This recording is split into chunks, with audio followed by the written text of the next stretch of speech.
I would like to open the Wetlands Board meeting tonight. I have a call to order. The responsibility of this board is to carry out locally the Commonwealth policy to preserve the wetlands and to accommodate economic activity so as to prevent their depopulation. Can I get a roll call, Mr. Wilson? Mr. Roadley? Here. Mr. Waltrip? Mr. O'Brien? Here. Mr. May? Here. Ms. Bowie? Here. Mr. Chair, before we start, there are 4 members. Any action taken by the board needs to have 3 affirmative votes for passage. Thank you. If everyone has had a chance to review the meeting minutes from the last meeting, any comments or on those minutes? Motion to approve. All right, I have a motion to approve the minutes. I had a voice vote for approval. Please say aye. Aye. Those opposed? Motion carries. I'd like to open up the public hearing. The outline for tonight's public hearings will be a staff presentation followed by any questions or clarifications from the board. Then the public hearing will be opened. At that time, anybody wishing to speak may do so once called upon by the chair. All public speakers must state their name and address for the record. Presentations before the board are subject to time limits. After everyone wishing to speak have done so, the public hearing will be closed and discussion amongst the board will start. For the first case tonight, Mr. Long.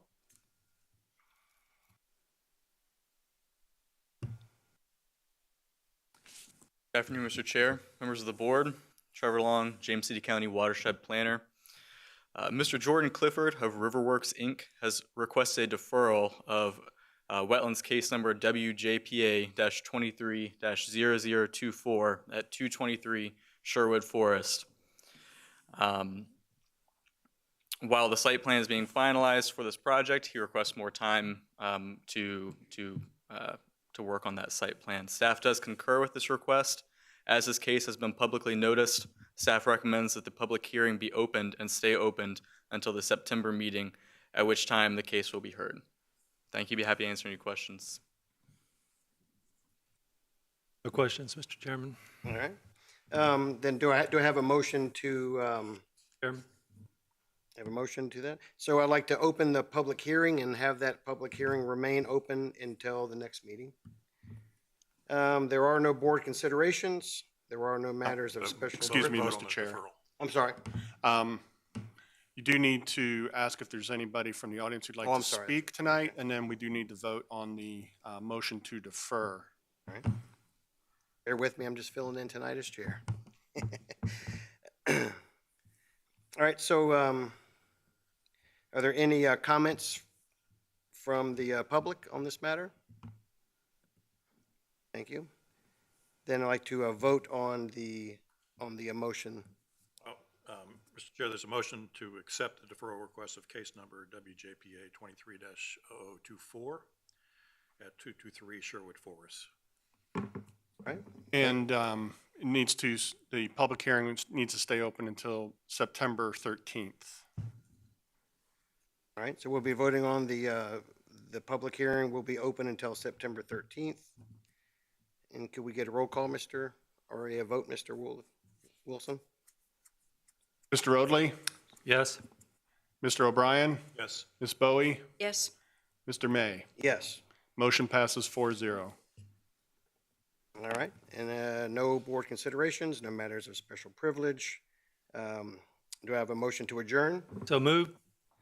All say aye. Aye. Aye. All right, motion carries.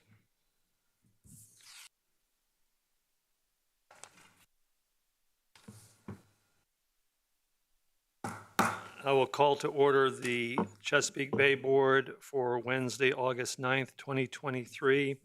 The responsibility of this board is to carry out locally the Commonwealth policy to protect against and minimize pollution and deposition of sediment in wetlands, streams, and lakes in James City County, which are tributaries to the Chesapeake Bay. Roll call, Mr. Wilson.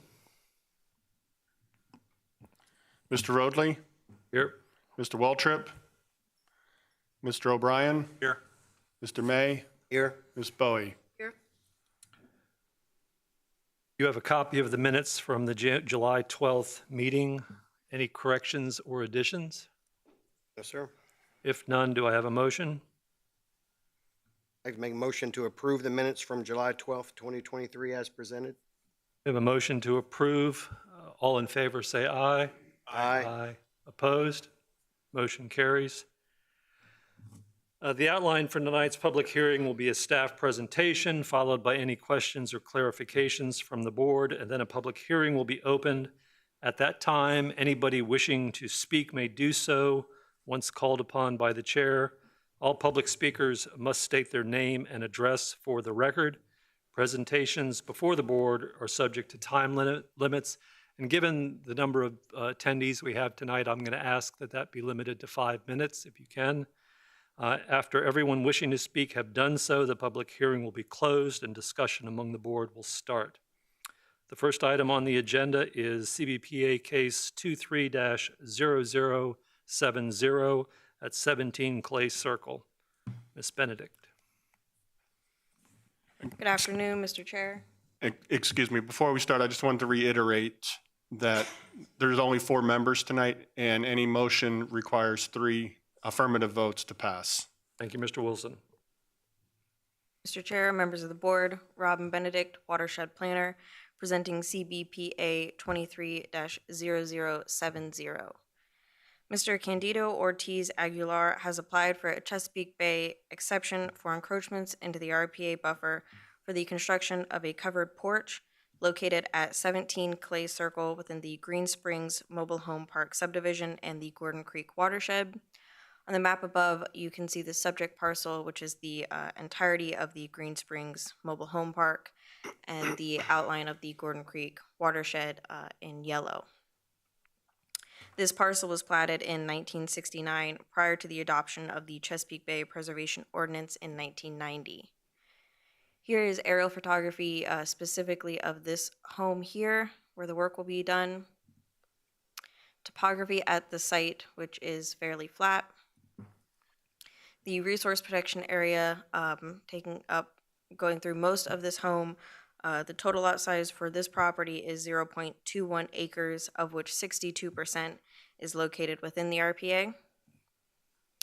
And this is the site plan. The applicants are proposing to remove the existing 8-foot by 8-foot porch on the front of the home and replace it with a 10-foot by 16-foot covered porch. So here you'll see the 150-foot RPAs shown in red. The green is the existing porch on the front of the home, and the yellow is the proposed expansion of the porch. Total impacts to the RPA associated with this proposal equate to 96 square feet of impervious impact to the landward 50-foot RPA. Required mitigation for this amount of impervious impacts equals 3 shrubs. This is another angle of the site plan. Again, the box in green is the existing porch on the home, and the red outline is the proposed expansion. Some site photography. This is the condition of the existing porch, which is slightly unstable, and then the applicants would like to expand that across the front of the home in this general area. And just another angle showing the current condition of the porch. Staff has evaluated the application and exception request for the construction of a covered porch. This application meets the ordinance conditions in sections 23-11 and 23-14 and should be heard by the board because the construction of a porch is considered accessory in nature. The board may grant exceptions to section 23-7 if the application meets the following 5 conditions. The exception request is the minimum necessary to afford relief. Granting the exception will not confer upon the applicant any special privileges denied to other property owners in the vicinity. The exception request will be in harmony with the purpose and intent of Chapter 23 and is not of substantial detriment to water quality. The exception request is not based on conditions or circumstances that are self-created or self-imposed. And reasonable conditions are imposed which will prevent the exception request from causing a degradation of water quality. Staff has reviewed the application and exception request and has determined the impacts associated with this proposal to be minor for the proposed development. Staff recommends approval for this exception request, and if the board wishes to approve the request, staff recommends the following conditions be incorporated into the approval. The applicant must obtain all other necessary federal, state, and local permits as required for the project. The applicant must submit a mitigation plan equating to 3 shrubs to the Stormwater and Resource Protection Division prior to project start.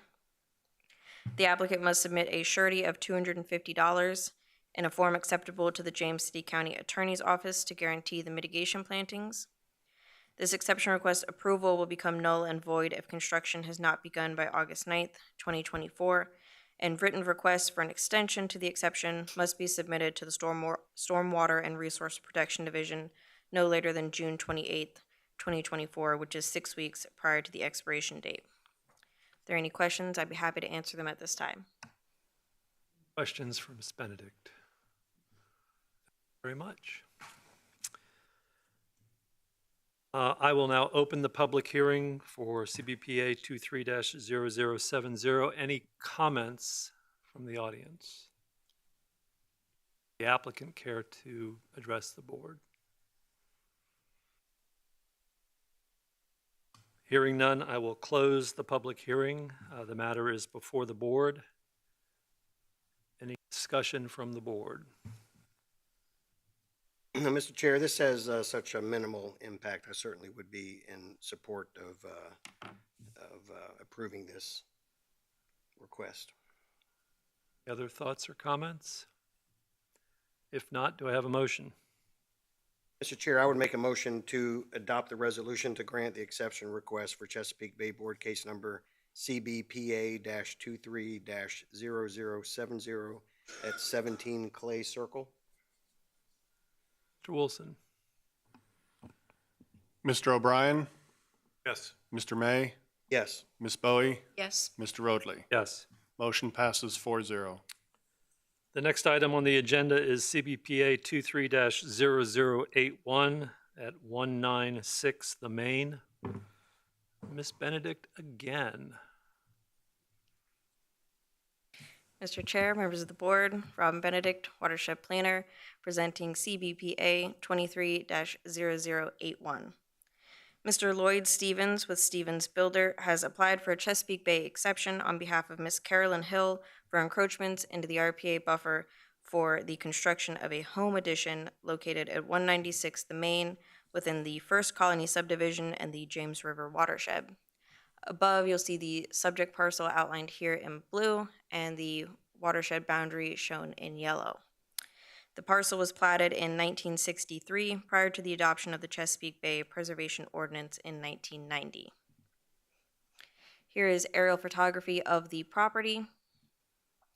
The topography at the site of the home, it's fairly flat where the proposed addition is. The floodplain as it affects this lot, and the resource protection area. The total lot size of this property is 0.59 acres, of which 36% is located within the RPA. The applicant is proposing to construct a 10-foot by 22.5-foot home addition. Total impacts to the RPA associated with this proposal equate to 226 square feet of impacts to the landward 50-foot RPA. Above is the proposed site plan with the 150-foot resource protection areas shown here in red, and the proposed home addition here in yellow. Required mitigation for this amount of impervious impacts equals 6 shrubs. Here is site photography at the side of the house where the addition is proposed, and just another angle of that area for the home addition. Staff has evaluated the application and exception request for the construction of a home addition. This application meets the ordinance conditions in sections 23-11 and 23-14 and should be heard by the board because the addition is not extending away from the RPA. The board may grant exceptions to section 23-7 if the application meets the following 5 conditions. The exception request is the minimum necessary to afford relief. Granting the exception will not confer upon the applicant any special privileges denied to other property owners in the vicinity. The exception request will be in harmony with the purpose and intent of Chapter 23 and is not of substantial detriment to water quality. The exception request is not based on conditions or circumstances that are self-created or self-imposed, and reasonable conditions are imposed which will prevent the exception request from causing a degradation of water quality. Staff has reviewed the application and exception request and has determined the impacts associated with this proposal to be minor for the proposed development. Staff recommends approval for this exception request, and if the board wishes to approve the request, staff recommends the following conditions be incorporated into the approval. The applicant must obtain all other necessary federal, state, and local permits as required for the project. The applicant must submit a mitigation plan equating to 6 shrubs to the Stormwater and Resource Protection Division. The applicant must submit a surety of $500 in a form acceptable to the James City County Attorney's Office to guarantee these mitigation plantings. The exception request approval will become null and void if construction has not begun by August 9th, 2024, and written requests for an extension to the exception must be submitted to the Stormwater and Resource Protection Division no later than June 28th, 2024, which is 6 weeks prior to the expiration date. If there are any questions, I'd be happy to answer them at this time. Any questions for Ms. Benedict? Do you know, are they treating the runoff from the down, I assume it's guttered and downspouts? Correct, yes. How do they currently, do they just dissipate into the yard or they go into infiltration? Do you know if there's any type of treatment? To my knowledge, it's just going into the yard, but I'll let the homeowner clarify that. Thank you.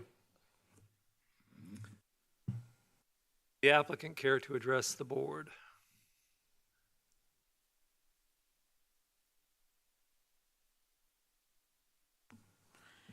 Mr. Chair, please Yeah, open. Need to open the public hearing, excuse me. The applicant care to address the board, sorry. My name is Camilla Buchanan, and I live with my wife at 196 The Main. We built the house in 1984 when we were both quite a bit younger and did not anticipate the need for a first floor bedroom. My wife now has severe rheumatoid arthritis and congestive heart failure and finds it difficult to go up and down the steps. So this addition to the house would allow her to have a wheelchair access bedroom on the first floor and allow us to remain in our home. Right, so we're willing to do whatever is necessary to mitigate any runoff from the house. Appreciate that.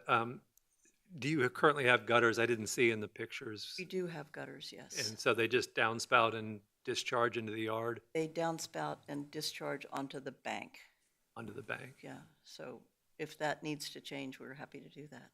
Um, Because the gutter arrangement has to be changed with the addition to begin with. I won't make it a condition of the permit necessarily, but if you could chat with staff on ways that you might mitigate potential issues there, whether it be a rain barrel or other means to dissipate that energy. All we're trying to do is create a circumstance that doesn't promote erosion and sediment deposition. Yeah, and we've when we first moved into the house, I used to have nightly nightmares about the bank eroding, so anything we can do to prevent that. Okay, very good. Any other questions for the applicant? No. Would anybody else care to address the board on this matter? Hearing none, I'll close the public hearing. Discussion amongst the board. Straightforward. I would agree. Mr. Chair, I would say that based on the reasons articulated by the applicant and the fact that this is out on the, pretty much the extent of the landward RPA line, as well as their willingness to do whatever it takes to ensure to not have runoff, then I certainly would support this request. Thank you, Mr. May. Do I have a motion? Motion to adopt the resolution to grant the exception request for Chesapeake Bay Board case CBPA 23-0081 at 196 The Main. Mr. Wilson. Motion to adopt, Mr. O'Brien, Yes. Mr. May, Yes. Ms. Bowie, Yes. Mr. Roadley. Yes. Motion passes 4-0. Next item on the agenda is CBPA 23-0054 at 3520 Barrett's Ferry Drive.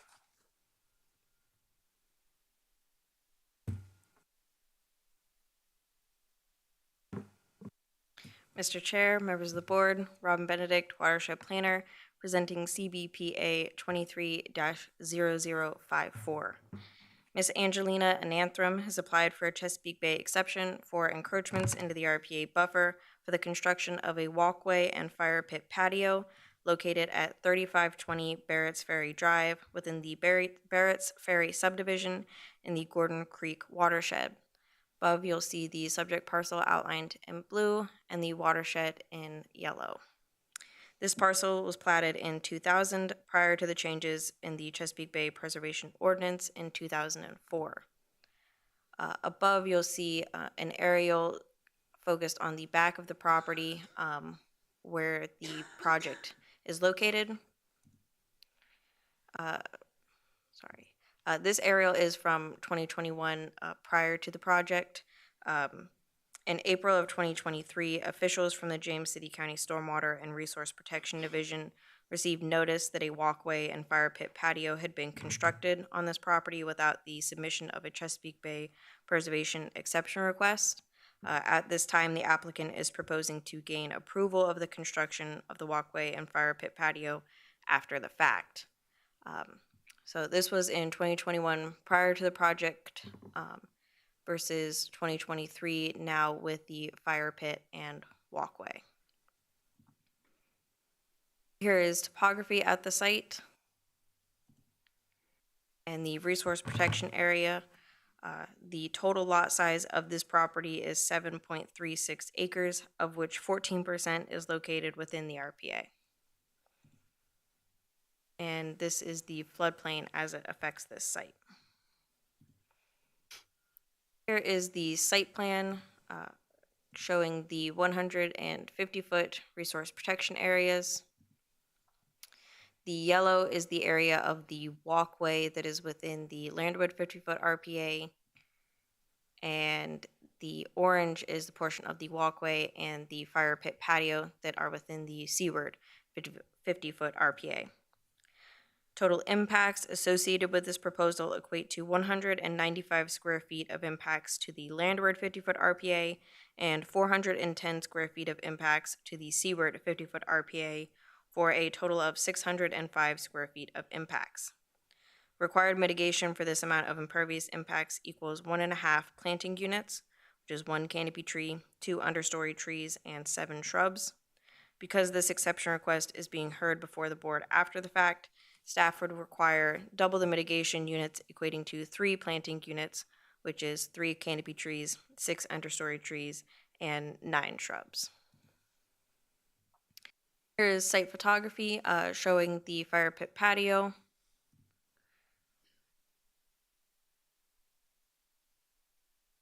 And the walkway.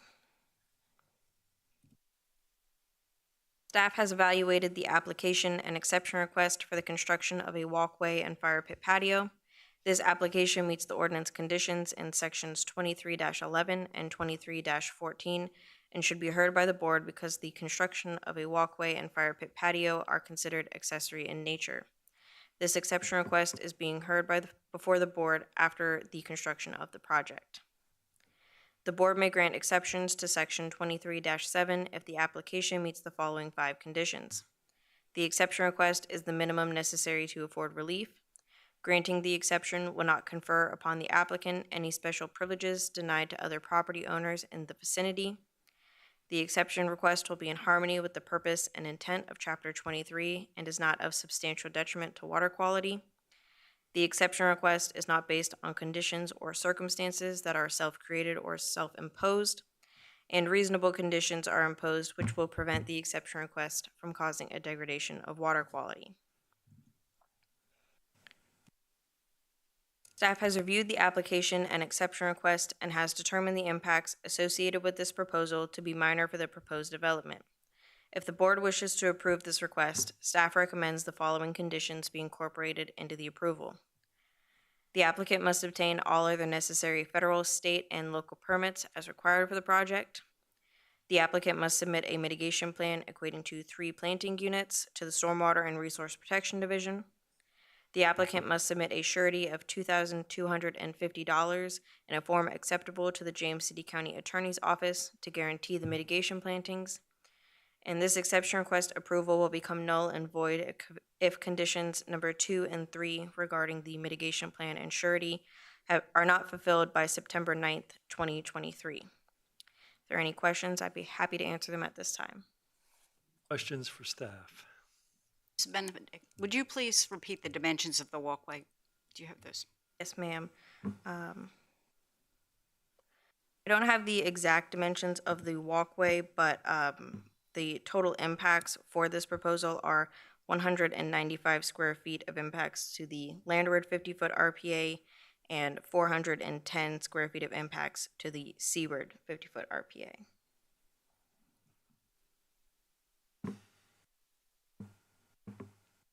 Any other questions for staff?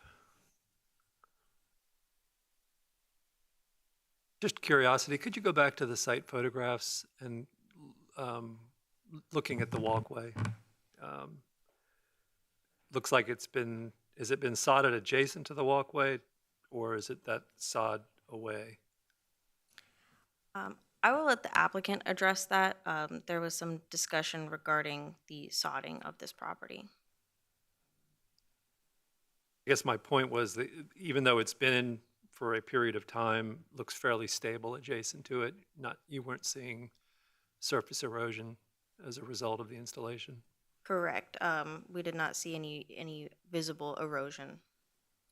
And out of curiosity, go to the picture before that, the before picture. Or the, back to the 2020. The aerial aerial, photography. yeah.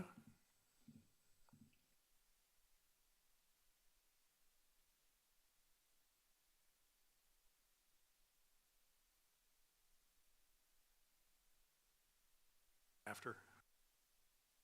So we're, maybe the applicant can address this as well. Were trees taken down to make way for that pathway? Looks like there was.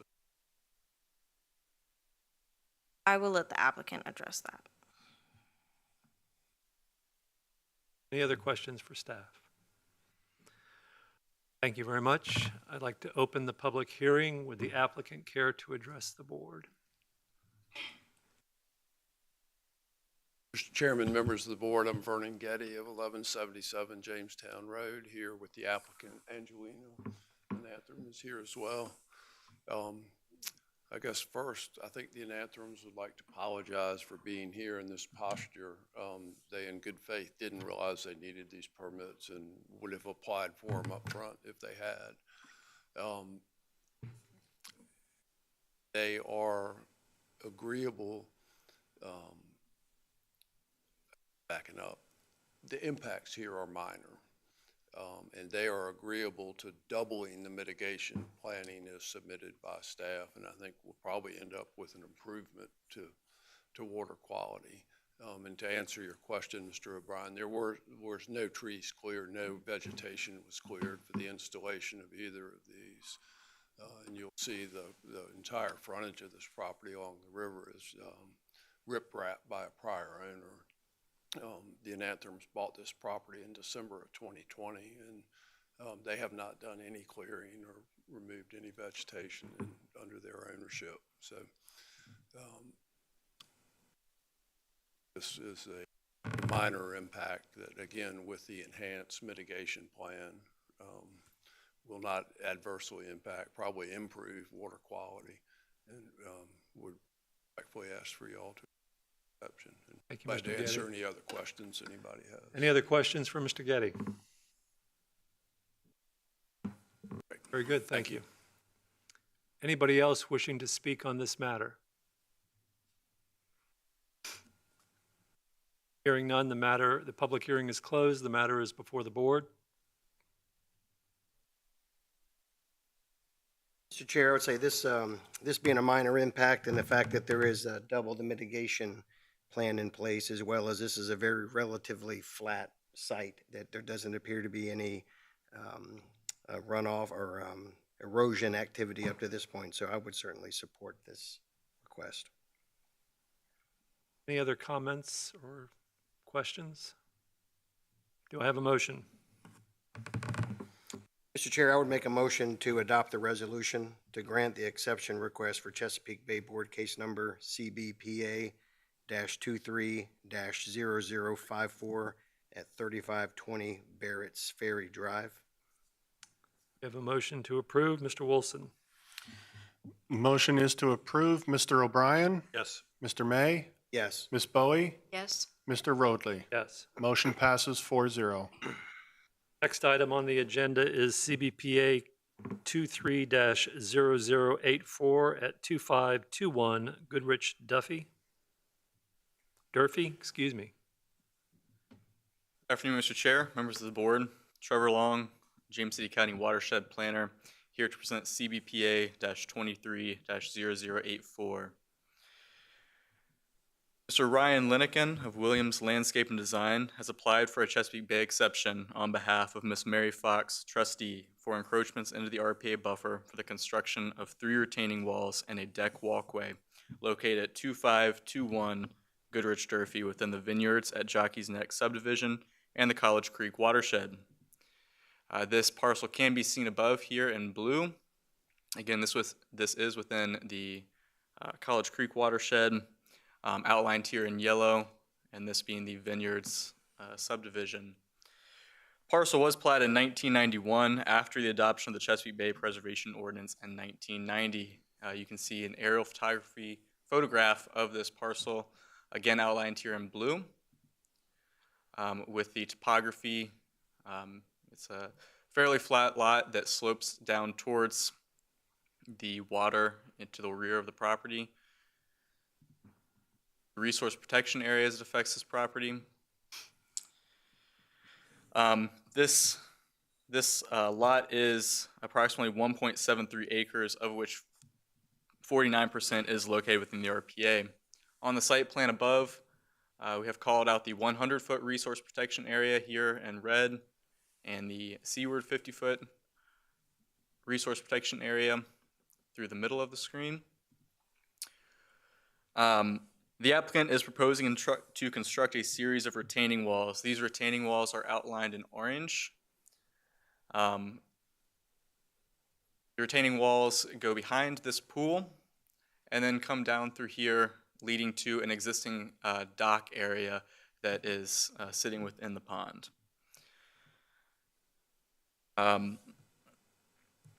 This property appeared before the board in 2021 for the construction of a pool, deck, and patio. This is the structure seen here on the site plan. The exception request was approved at that time. One of the proposed retaining walls is intended to raise a section behind the pool and convert a stone garden bed into a planted area. So the section directly seaward of this patio and pool area currently kind of slopes off and is filled in with river rocks. The applicant is proposing to raise that area up via this retaining wall and then plant the area with vegetation.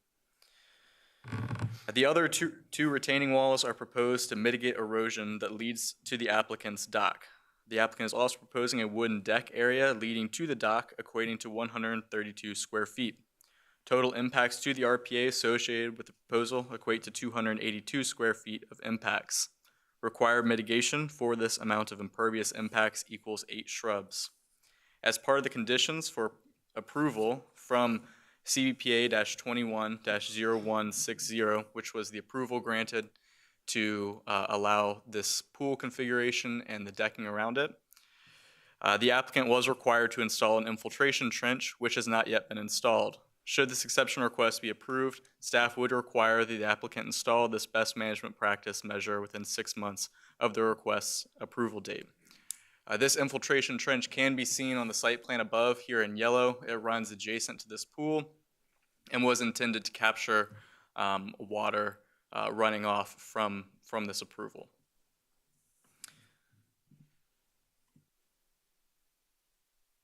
Some site photographs.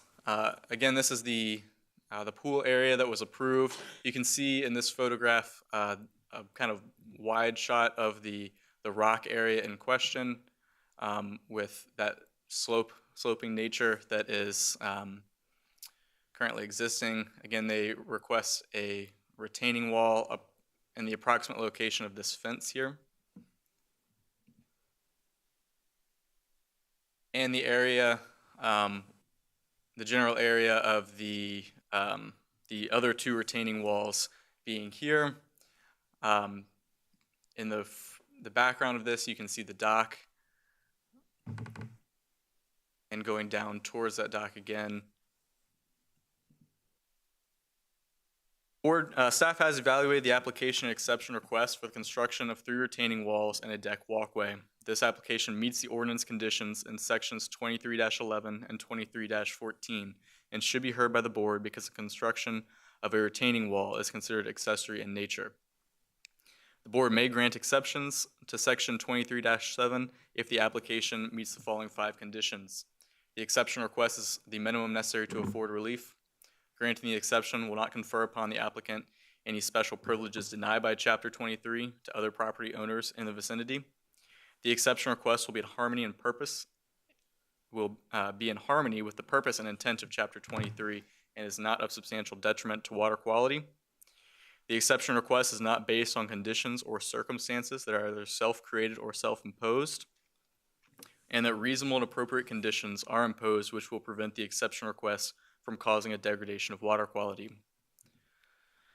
Staff has reviewed the application and exception request and has determined the impacts associated with the proposal to be minor for the proposed development. Staff recommends approval of this exception request, and if the board wishes to approve this request, staff recommends the following conditions be incorporated into the approval. That all other necessary local, state, and federal permits are obtained as required. That the applicant must submit a mitigation plan equating to 8 shrubs to the Stormwater and Resource Protection Division.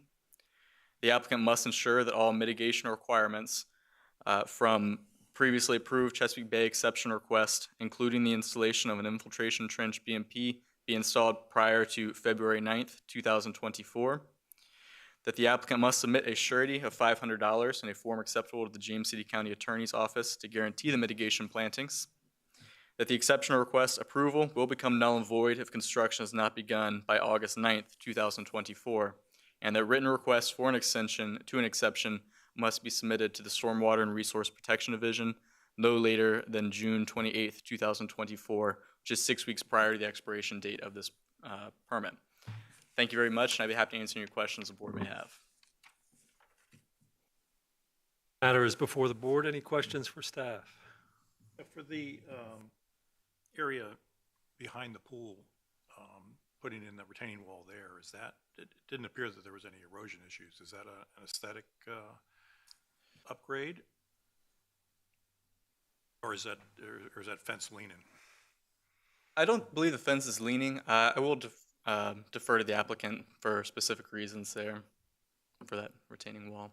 Whereas in the other retaining walls, you implied there were some erosion issues. I didn't see them in the pictures because they probably weren't as clear, but the erosion occurring in that area?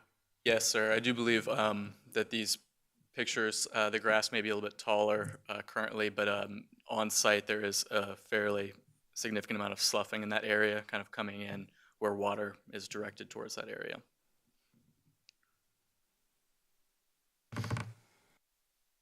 Any other questions for staff? Thank you. Thank you. I will open the public hearing. Would the applicant care to address the board? Good afternoon or good evening. Ryan Lenikin with Williams Landscape Design on behalf of the residents. To answer a couple of the questions that came in there, the retaining wall at the end of the pool is all cosmetic. Their fence isn't level all the way around, and they just wanted to bring up the fence and have it all on one level rather than sloping with the grade of the property. As far as the area here where the additional retaining wall are, the junipers at the moment are what's hiding everything. Those would all be pulled away, and then the retaining wall set in with plantings in those areas, both in between the walls and on all sides of them. Is the rock area adjacent to the pool deck receiving any runoff? Is it acting in any capacity as a filter at this time? With the rocks, they're doing some filtering at the moment. It's not great. Most of the slope slants harder towards the direction of that dock area. There is a little bit of runoff that's going out the back end of that pool area, but nothing significant. Would you be constructing it such that it would continue to receive that runoff, or is it going to be perched higher than the? No, it deck? will, the additional retaining wall at the back end of the pool will be at pool level, so that the fence can be set along the wall and then down the existing walls that are there now. And then that area will have, some soil set into it so the plantings can survive, and then rock covering it. Two retaining walls over by the dock are tiered. Yeah, there'll be essentially two sections of wall that are 18 inches tall. So 18 inches between one tier and the other. That's the height of the wall. There's approximately 4.5 feet in between the upper and lower wall. Okay, but 18 inches high. 8 inches, yeah, 18 inches tall. And they will be benched, the areas behind them benched somewhat? Yes, yeah, and then planted with ground cover. And the infiltration trench? Infiltration trench will go in when we do the retaining wall at the back end of the pool. And it's an 18 by 18, and I think it's 52 linear feet. Very good. Thank you. Thank you. Would anybody else care to address the board? With that, I will close the public hearing. The matter is before the board. The retaining wall at the end of the pool is cosmetic, but it doesn't seem to be detrimental to what's existing, and the other retaining wall. Apparent erosion there. Sure. I would also agree in the fact that this is a minor impact, and with the infiltration trench requirement put into the proposal, I would support this. Very good. Any other comments from the board? If not, is there a motion? Mr. Chair, I would make a motion to adopt the resolution to grant the exception request for Chesapeake Bay Board case number CBPA-23-0084 at 2521 Goodrich, Durfee. Mr. Wilson? Motion is to approve. Mr. O'Brien, Yes. Mr. May, Yes. Ms. Bowie, Yes? Mr. Oatley. Yes. Motion passes 4-0. Next item on the agenda is CBPA 23-0094 at 3426 North Riverside Drive. Good afternoon, Mr. Chair, members of the board. Trevor Long, James City County Watershed Planner, here to present CBPA-23-0094.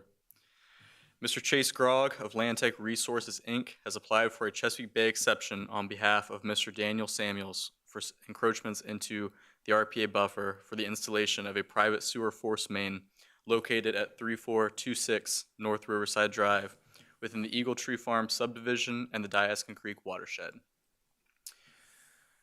This parcel is outlined here in blue. It's a fairly long flag lot within the Eagle Tree subdivision, with the area in question being within the Diaskin Creek watershed boundary. This parcel was platted in 1995 after the adoption of the Chesapeake Bay Preservation Ordinance this parcel was platted in 1995 after the adoption of the Chesapeake Bay Preservation Ordinance in 1990. Total lot size of this property is 28.87 acres, of which 9% is located within the RPA. Because of the size of this property, I've gone ahead and zoomed into the particular area in question. So an aerial photograph of approximately the area that we will be looking at tonight with the topography as it transcends across this property. And the resource protection area as well on this property. 9% of this property is located within the RPA. The applicant is proposing to subdivide the property into 3 lots. This subdivision plan is shown on the screen above, with the proposed crossing being shown here and the resource protection area around it. In order to do so, the applicant needs to install a sewer force main associated with the construction of the proposed drain fields on the newly subdivided lots. Because 2 of the proposed lots do not support traditional septic drain fields, and the owner does not want to install alternative septic systems on these 2 lots. This sewer force main will transfer sewage from one parcel to a conventional septic system on an adjacent newly subdivided parcel. An existing gravel road currently exists on this property in the area of the proposed project. This road can be seen above here in this dashed line that extends back to approximately the in-between section of the uplands of these 2 wetland draws here. Moving in towards this particular encroachment area, we have the wetlands outlined here in green with the 100-foot buffer extending off of each side of these.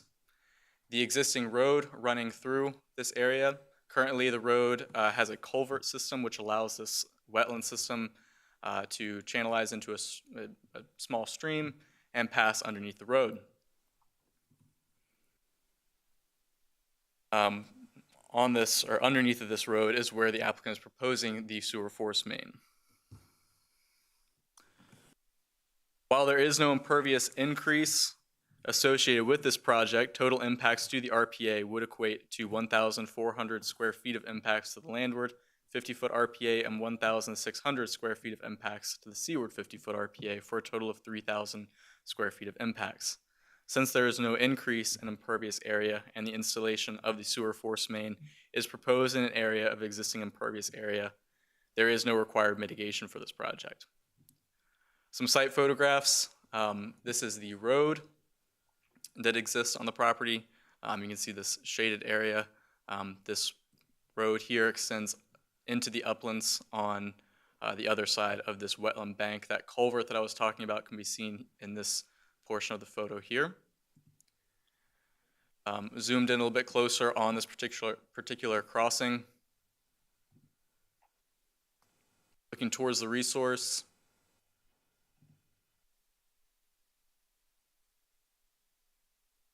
And back up towards the proposed drain field location. And looking back on down the flag lot in the opposite direction. Staff has evaluated the application and exception request for the installation of a sewer force main. This application meets the ordinance conditions in sections 23-11 and 23-14 and should be heard by the board because the installation of a private sewer force main is not water dependent and is proposed to be constructed within the RPA buffer. The board may grant exceptions to section 23-7 if the application meets the following 5 conditions. The exception request is the minimum necessary to afford relief. Granting the exception will not confer upon the applicant any special privileges denied by Chapter 23 to other property owners similarly situated in the vicinity. The exception request will be in harmony with the purpose and intent of Chapter 23 and is not of substantial detriment to water quality.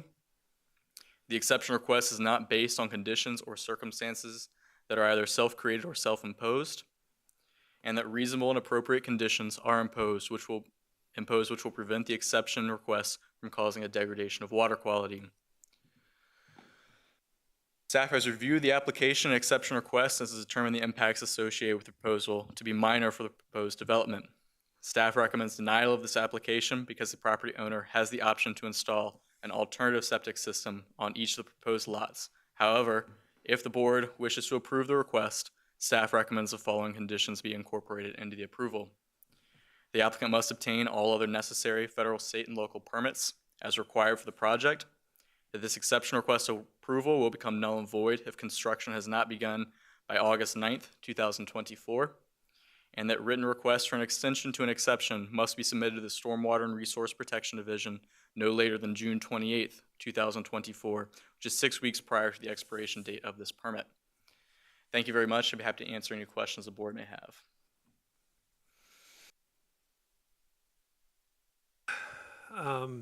A few questions. Staff's recommendation is denial because there's are alternative means to treat the septic without the road crossing. Is that correct? Yes, sir. The recommendation of denial is because exactly that reason, an alternative system could be installed on the property, which would not require crossing into the RPA. Is there sufficient room on the other parcels to accomplish that goal? And construct a house? I mean, I didn't see a house layout, which is the reason I asked. Yes, staff's opinion will be that there is sufficient room.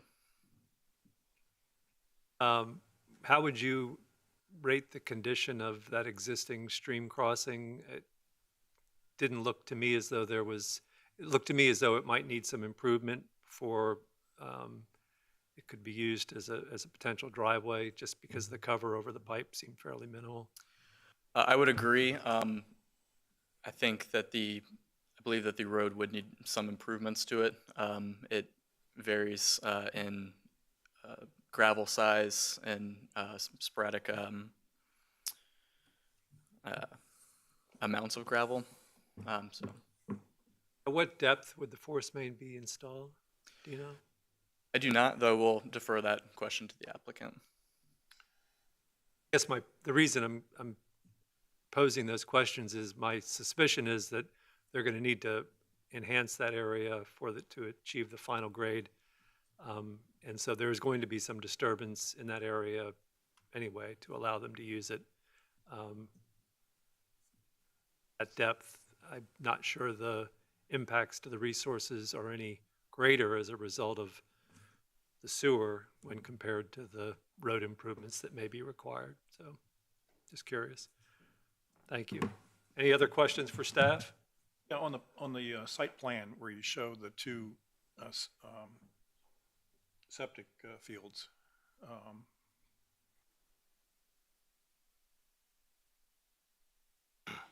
yeah, the lot 11A and lot 11B, is that drain field currently shown there to be a conventional or an alternative? Assume this is I'll defer that question to Mr. Wilson. Good evening, Mr. Chair, members of the board. Mike Wilson, Section Chief for Resource Protection. To answer your question, Mr. O'Brien, yes, those two drain fields you see in the picture before you are conventional drain fields. And to Mr. Roadley's question, I would like to just expand a little bit. It is my opinion that this is a clear-cut case of self-created condition. Mr. Long did explain that, but maybe not that succinctly. I'd be happy to answer any other questions the board may have. Mr. Wilson, would you agree that improvement to that road is necessary, that crossing, for the purposes of vehicular traffic? If there was to be a house proposed in the back of that lot, in its current one lot condition, we would treat that road crossing as an administrative exception to cross the RPA. And yes, it probably would need some improvement. It did not look, as it did not look to you, it did not look to me to have enough cover to support vehicular traffic or significant vehicular traffic. And the lot that remains on this side, or on the drain field side of the stream crossing, is going to be one of the three lots that's ultimately platted? Yes, if I may direct your attention to your screens. The proposed first lot is in this section. I believe Mr. Roadley asked if that was enough room for a house and a drain field, and the answer is yes. And Mr. Grog can correct my numbers, but I believe that's a 3 to 5 acre lot there. The second lot would be from here to, I believe, this area here. And that also is a 3 to 5 acre parcel. And again, there's enough property in there for a house and a drain field. And then the third lot proposed would be from here all the way to the back. Currently, when this was subdivided, we do require primary reserve drain fields to be subdivided. And the primary and secondary drain field for this third lot, if you will, were right here. When this was subdivided, it was subdivided in 1995, I think Mr. Long said. Our Chesapeake Bay ordinance did exist in 1990. However, the RPA on this property did not exist until 2004. It has recently been delineated by a wetland professional, and the only two segments of the wetland system on this property, and you can see there are significant wetlands, are in the back of the property, here and here. The rest of these wetlands were considered to be non-connected or non-perennial, non-RPA wetlands.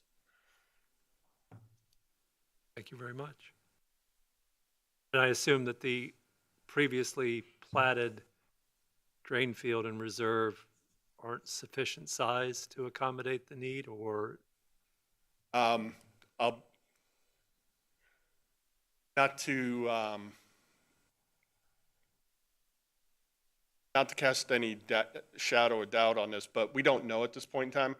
There was information submitted at the time of the subdivision submittal for drain fields of a certain size house. The applicant has not proposed, to my knowledge, any houses on this property, so we don't know 100% sure. If they're not, they can be, they're probably overestimated anyway, would be my guess. They're conservative in size. If, and as you can see, both the primary and reserve are in the RPA as it now exists on this property, and those would be administrative impacts as well. Thank you. So just to be clear, so if I were to say that this is lot 1, 2, and 3, where 1 is in the upper left, 2 is in the middle, and 3 is down past the wetlands area, the drain fields that are being proposed down there in lot 3 are for lot 3 or for lot 3 and lot 2? Is this lot 1 or That's lot one, 3? yeah. That's what, they're for lot 1 and 2. The drain field for lot 3 exists right here. Okay. So this would be for lot 1 and lot 2. And Mr. Grog can give greater detail if he wishes. They did have a ASOE look at this property, and that was the area on the property, the only area on the property that perked sufficient for the 2 additional lots that are being proposed. So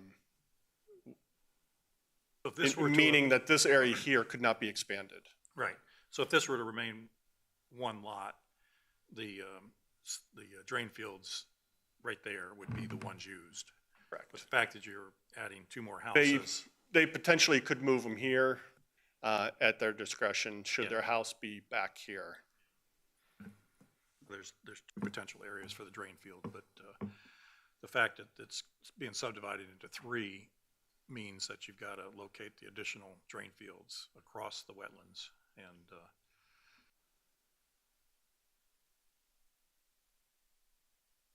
Any other questions for Mr. Wilson or staff?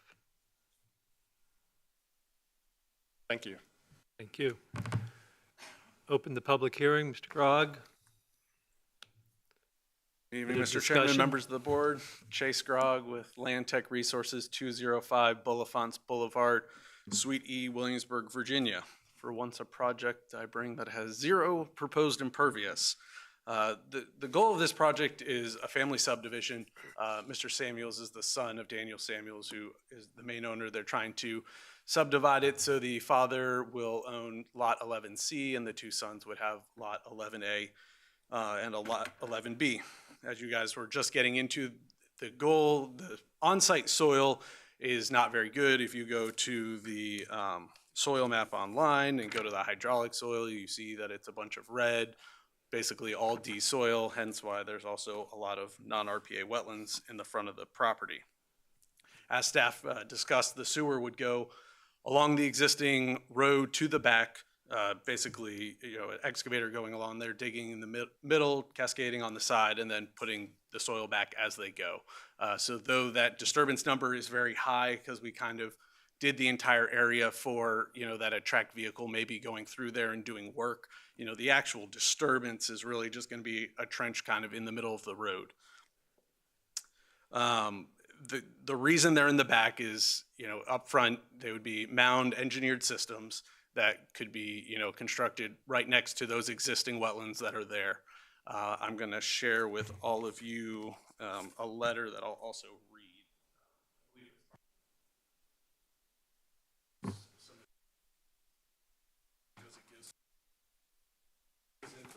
Thank you.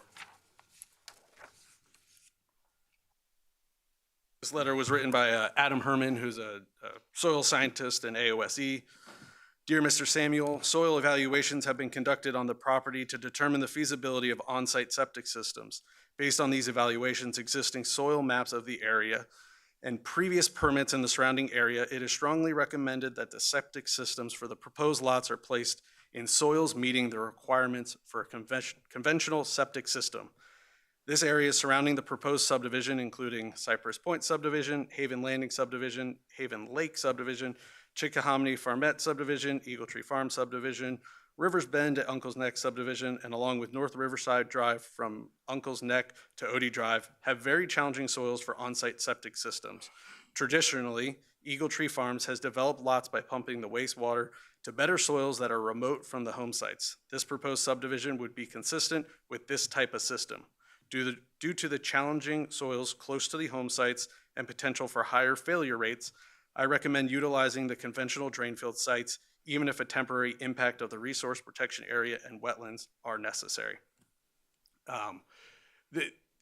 We've been through the Planning Commission, a couple other things trying to do. We were originally showing these in easements. They're now actually on the lots. And one of the things that we talked about through a lot of meetings that we've had is that there's no cost savings to be had here. The on-site engineered systems versus trenching a force main all the way to the back. Once you get to the back, the good soil is actually 13 feet in the ground, so it's not even up on top. The conventional lines will still have to be buried. But the goal is to get the drainage to sufficient soil that long-term failure isn't going to happen, and that there isn't a failure right next to those wetlands. Happy to answer any questions you may have. Questions for Mr. Grog? And one other thing I'll just point out real quick is that back lot 11C, the father is currently planning to be on the front, so they currently traverse this road to get to the back. They have a clearing back here, so it's not heavily traveled, but vehicles can get across that road. There's going to be an area up here where we have to bore underneath the wetlands so we do not disturb them. So potentially since there'll be a boring machine on site, potentially could do the same with that crossing to help alleviate the concerns of any potential impacts in increasing that or anything. Can you go back to the second slide, Mike?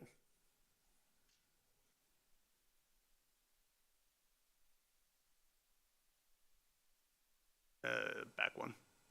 No, back one. And just for some point of reference, so the gravel road goes right through here, and the drain fields we're talking about are right here.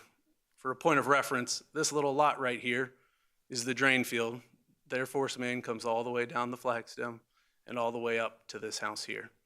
So kind of like Adam's letter has mentioned, this was done in discussions with staff. This was done basically right at 04, right as things were changing. So there was no exception granted for that or anything, but we're, basically as close to our neighbor, as Adam kind of mentioned in his letter with the surrounding soils here. We're just trying to get to better, decent soils. Thank you. Mr. Grau, can you discuss the drain fields that were platted previously on those lots, that in terms of size and suitability and? So those, I think the answer for that is honestly, those are a placeholder. So we started on this project back in October, working through the family subdivision when the zoning ordinance changed from 20 acre, or when the minimum lot size changed from 3 acres to 20 acres, we needed to switch to a family subdivision, which required us to do an SUP route. So over the last 6 months, we've been working through. So there's been a couple portions of this project that we have not gone full deep on the engineering side of it. So those have been placed there since they were previously platted. As part of the condition, they probably could be slid up out of the RPA to limit, that impact. I don't know exactly how I would want to word that, just because a site-specific test has not been done at that particular location. That was my question. But based on the previous approved letter, the soil should be. So that's kind of my answer for that. So could be suitable, but don't know if it's suitable. I mean, it has an approved letter from before. So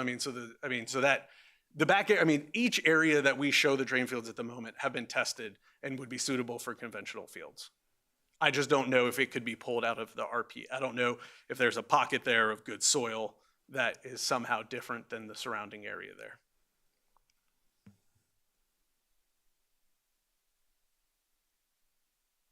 I guess if you're putting in the third house on lot 3, as was described previously, it doesn't seem to make much sense to navigate back across the stream with the distribution line to go.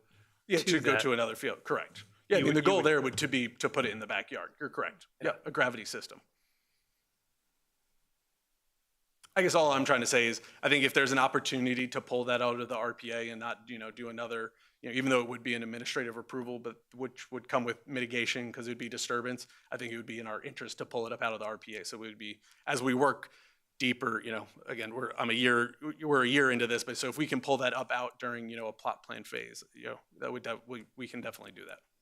Can you speak to the upgrade, or I use the word upgrade for lack of a better word, of the crossing itself? Personally, it strikes me that the crossing is in place, so you have the disturbance within the RPA from previous existing use. Are you planning to upgrade this at all to allow for the proposed use of that back lot, or is it sufficient in your mind? So at this time, and I may defer to the applicant just to make sure I don't put words in his mouth. I think at this time it's functioning, for what they're using it for, what they're utilizing the rear of that property for, it is functioning adequate for them, that they're not seeing any, they're not crushing the pipe or anything like that.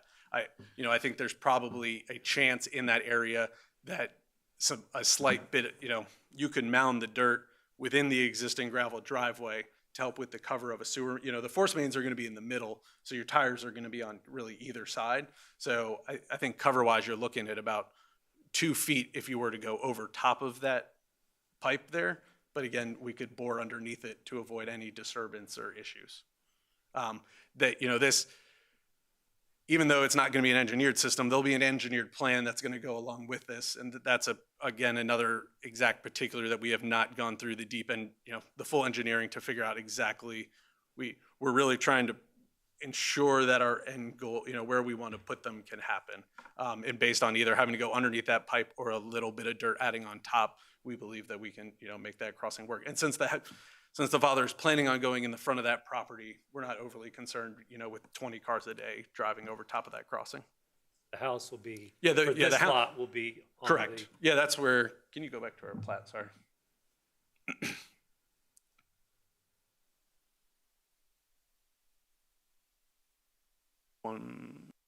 Yeah, so that is why A lot 11C's property line goes from this corner straight across here. This is the front setback for that property. So the plan is for this residence to go right here. So there's easy access off the existing shared driveway. Answer my question. Perfect. You did mention directional bore. Is that the plan? So again, the plan, there's a particular spot right up here where these wetlands cross across the property line. So this is not related to you guys because these are non-RPA wetlands. This will have to be bored because we're not planning on pulling a permit. I'm just saying that there'll be a bore machine on site. So if once we get into this engineering, if we're not going to be able to do that without having to come back because we need to extend the pipe 5 feet to make a bigger embankment, that they could bore underneath that. It has not been engineered though. What I'm trying to do is understand the impact that we're approving tonight. And so it looks to me as though we're not clearing RPA. We're working in previously disturbed area. No trees will be You're cut. trenching within the center of the road. You're potentially boring in the center of the road. I'm just not seeing, other than the actual process of getting a permit, I'm not seeing where there's an impact. Correct, yeah, and staff maybe will be able to, when we originally were talking about disturbance, we had a little bit of back and forth with the area that came in, and I'm just sitting there and I was like, well, it's not really, an excavator is gonna go down the middle, dig a trench, put pipe in, and the dirt's gonna go right back. So I even think the disturb number that's listed is a bit high, but we wanted to at least cover. But yeah, I mean, there's no plan, no vegetation's getting cutting, no wetland disturbance, not, to your point, yes, down in existing gravel driveway. Thank you. Any other questions from the board? Just one last question about the alternative septic. So Adam Herman? Herman Yes. is indicating that would be not practical or not suitable to put that in lot 11A and 11B because of the soil conditions. Yeah, so basically most of the lots that end up down here with engineered systems, they end up being drip systems where it's a mound system up top. And so you can run into seepage issues where the soil, you build a nice mound system out of sand, but the dirt underneath that is still not very good at accepting the water. And so you run into an issue where they get failures down the line. I'm aware of a couple. I don't know if staff might be able to speak a little more to it, but you run into an issue where you've, on paper designed a great engineered system, and then, a few years later, it's just seeping out of the ground and right into wetlands.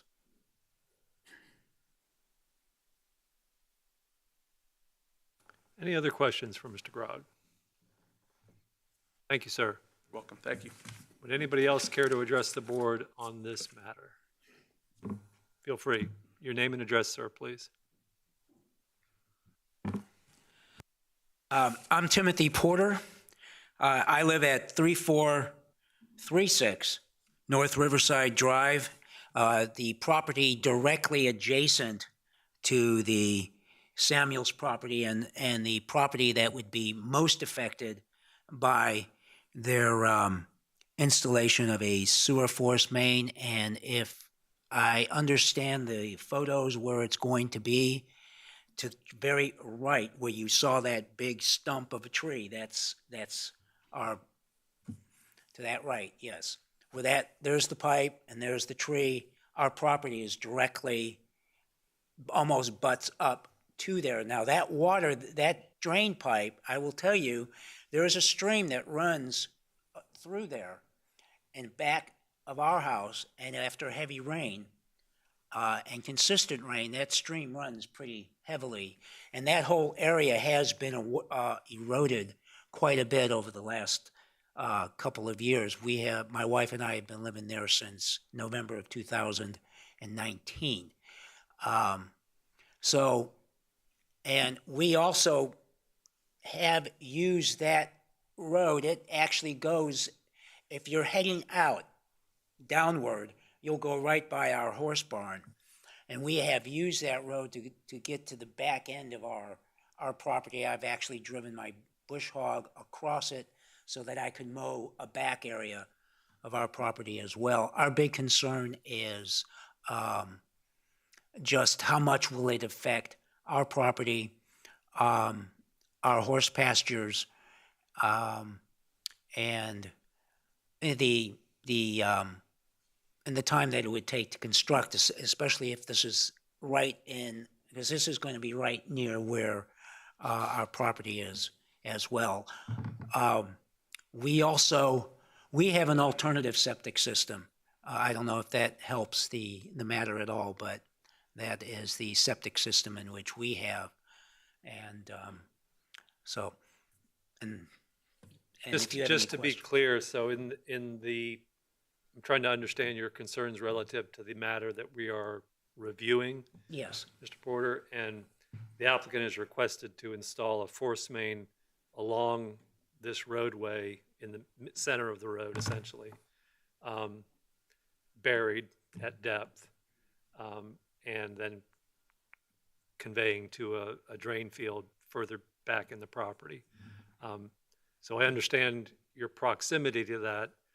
Are there issues surrounding that intended use that you're concerned with, or is it rather the subdivision of the lot and the building of houses? I'm just trying to characterize what your concerns are. I just, that will cut, we will have to find alternative means to get around to a back end of our own property. particular property. And again, our biggest concern is the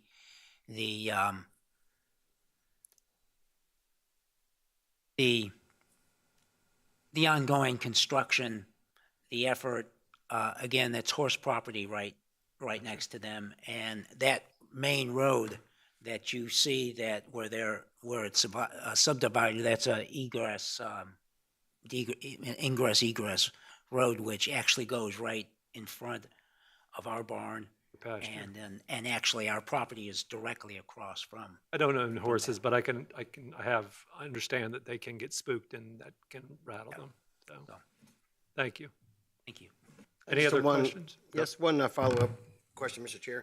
You mentioned you've lived there since 2019 and you have an alternative septic system. Do you know how old your system is? How long it's been in place? It was installed, I believe, in 2004 when the property was built.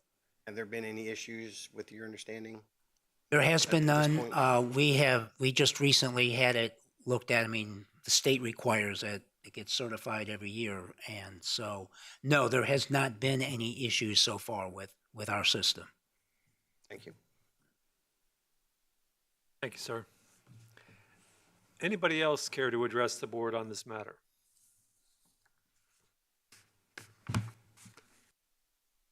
Hearing none, I will close the public hearing. The matter is before the board.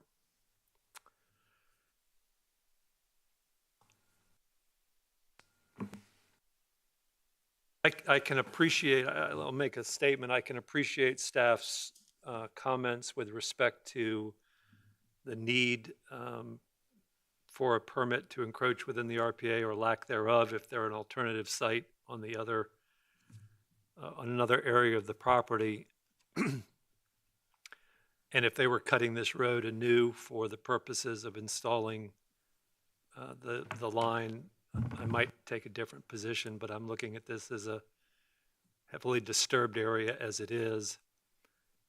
And I don't see that either trenching or boring is going to represent a significant detriment to the RPA resources or present a long-term challenge for erosion control. With respect to Mr. Porter's concerns, I would encourage the applicant to get with Mr. Porter and talk about the potential use of the roadway and how that may or may not change or affect Mr. Porter's property. But unfortunately, I don't believe, Mr. Porter, that the issues that you raised are directly related to the RPA encroachment that we're reviewing tonight. So happy to entertain any other discussion, just an observation on my point. And I understand staff's concerns about this being presumably self-inflicted because you're subdividing the unit in 3 lots, and if you weren't, you wouldn't have this issue. But I think the issue is more there's an alternative drain field option that may present itself that would not require the crossing, without putting words in Mr. Wilson's mouth. But I'm not a AOSE certified soil scientist, so I have to put some faith in the material that's presented to us. Right, and I'm aware of Adam Herman.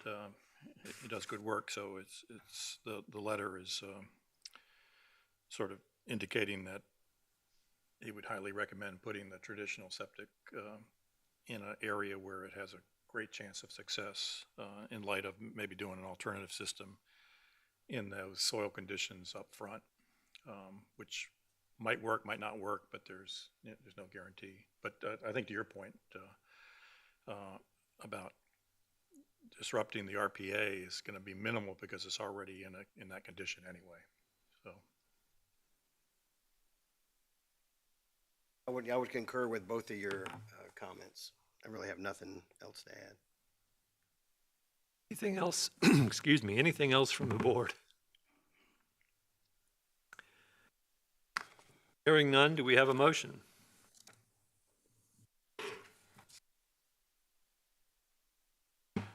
I'll make a motion to adopt the resolution to grant the exception request for Chesapeake Bay Board case CBPA 23-0094 at 3426 North Riverside Drive. Mr. Wilson? Motion is to adopt. Mr. O'Brien, Yes. Mr. May, Yes. Ms. Bowie, Yes. Mr. Roadley. Yes. Motion passes 4-0. Next item on the agenda is CBPA case 23-0085 at 4816 Hickory Signpost Road. I can ask you to pause for 1 second. I'll be right with you. Yes, sir.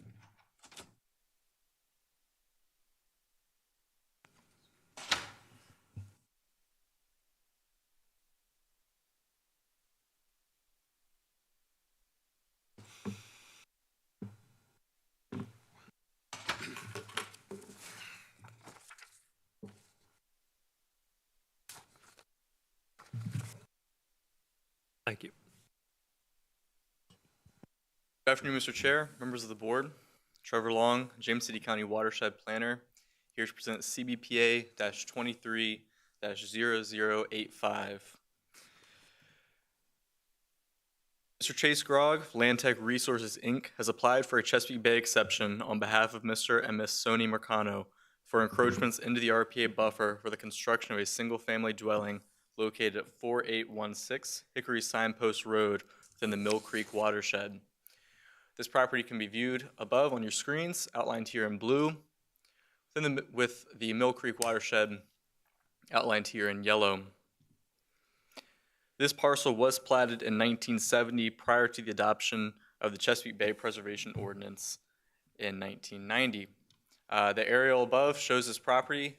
This road here is Hickory Signpost Road, with the property abutting adjacent to the road and an existing wetland system.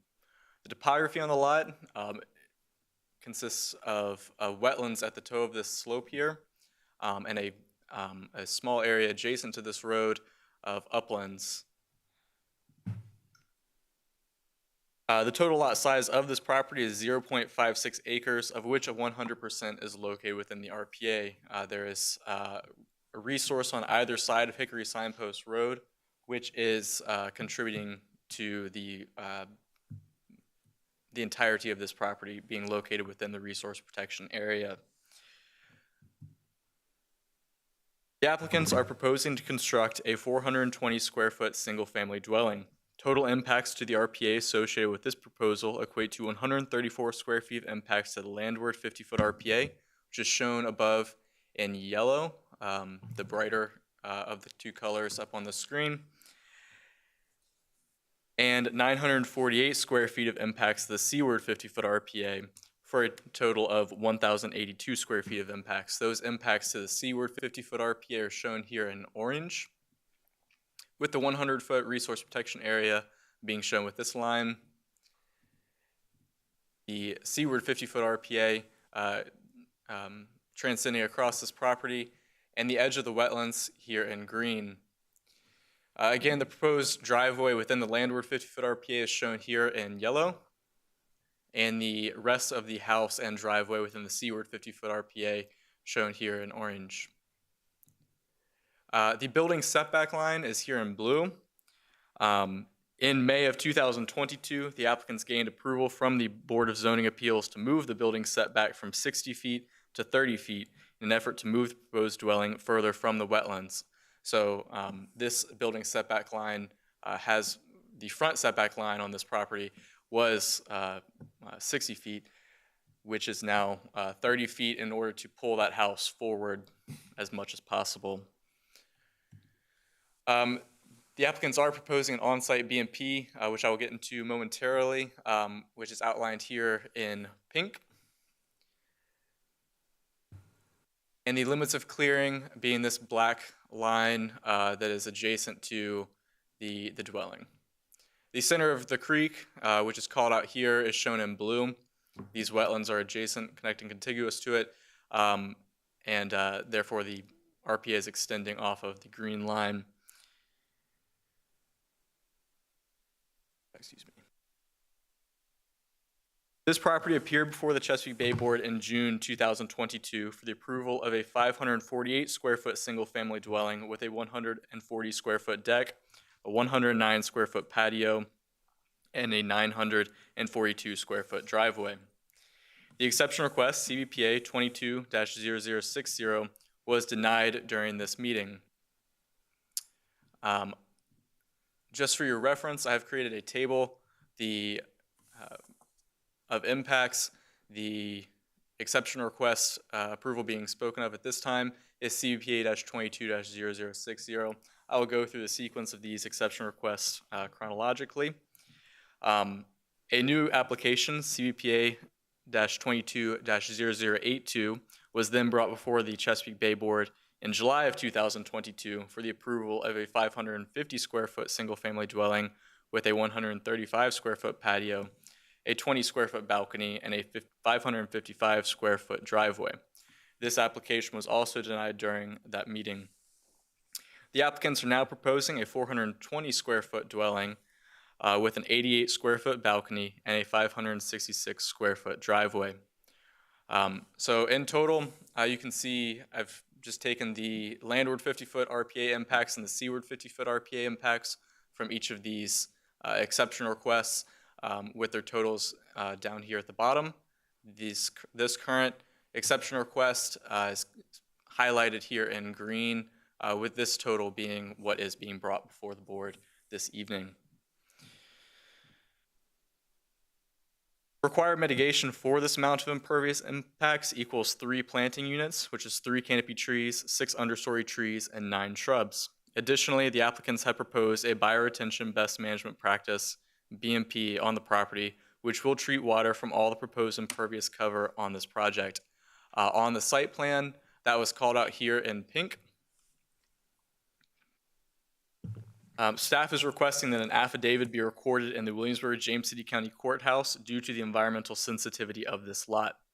The current proposal is 657 square foot, is a 657 square foot reduction from the June 2022 submittal. The applicants have also provided the above graphic representation, including elevations. One thing to note about this application, the reduction of the driveway in part is due to the elevation of this house onto stilts and the ability for the applicants to park underneath of the house. You can see the slope leading down towards the wetlands that would be at the bottom right-hand corner of your this sketch. Some site photographs. The orange stakes here indicate house corners.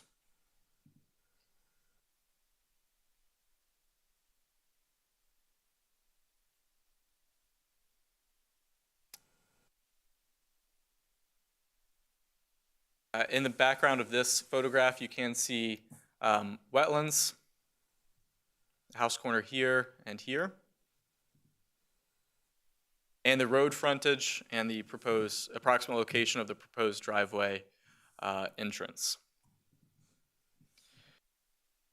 Staff has evaluated the application and exception request for the construction of a single-family dwelling. This application meets the ordinance conditions in sections 23-11 and 23-14 and should be heard by the board because the construction of the single-family dwelling extends into the seaward 50-foot RPA. The board may grant exceptions to section 23-7 if the application meets the following 5 conditions. The exception request is the minimum necessary to afford relief. Granting the exception will not confer upon the applicants any special privileges denied by Chapter 23 to other property owners in the vicinity. The exception request will be in harmony with the purpose and intent of Chapter 23 and is not of substantial detriment to water quality. The exception request is not based on conditions or circumstances that are either self-created or self-imposed, and that reasonable and appropriate conditions are imposed which will prevent the exception request from causing a degradation of water quality. Staff has reviewed the application and exception request and has determined the impacts associated with the proposal to be moderate for the proposed development. If the board wishes to approve this request, staff recommends the following conditions be incorporated into its approval. The applicant must obtain all other local, state, and federal permits as required. An affidavit must be recorded prior to the issuance of a building permit in the Williamsburg-James City County Courthouse. The applicants must submit a mitigation plan equating to 3 planting units, which is 3 canopy trees, 6 understory trees, and 9 shrubs, and the bioretention BMP facility to the Stormwater and Resource Protection Division prior to the project start. That a surety of $3,000 be made out in a form acceptable to the James City County Attorney's Office to guarantee the mitigation plantings. That this exception request approval will become null and void if construction has not begun by August 9th, 2024, and that written requests for an extension to an exception must be submitted to the Stormwater and Resource Protection Division no later than June 28th, 2024, which is 6 weeks prior to the expiration date of this permit. Thank you very much. I'd be happy to answer any questions the board may have. Any questions for staff? Mr. Long, oops. Go ahead. Could you describe the material to be used in the driveway, please? I actually am not confident in that answer, though I will defer the driveway's construction material to be deferred to the applicant. One question with the, I'm sorry, Michael, did you want to? Oh, go ahead. The bioretention facility, is there any kind of maintenance program through the county when those get installed, or is that the homeowner's responsibility to just maintain those?